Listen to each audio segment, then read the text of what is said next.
এইটো সেই টকৌলা চৰাইৰ বাঁহটো প্ৰায় 8 বছৰমান হ'ল।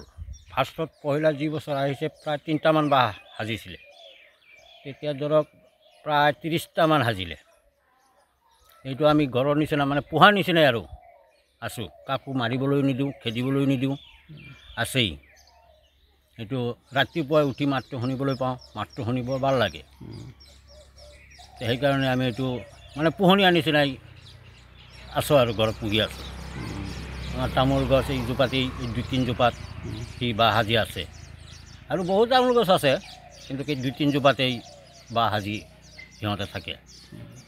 আজিকালি গাঁৱত নাইকিয়া হৈ গ'ল। আজিকালি এইটো গাঁৱত প্ৰায় নাইকিয়াই হৈ গ'ল। কিন্তু আগতে বহুত আছিলে, এতিয়া প্ৰায় 12মান দিন হ'ল দেখাই নাই বেছি।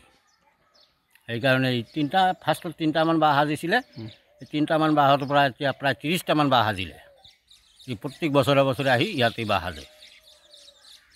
কোনোবাই অনিষ্ট কৰে নেকি? না, কাকো অনিষ্ট কৰিবলৈ আমি নিদিওঁ। মানে আমাৰ নিজৰ ঘৰৰ নিচিনাকৈ আমি সিহঁতক পুহি আছোঁ।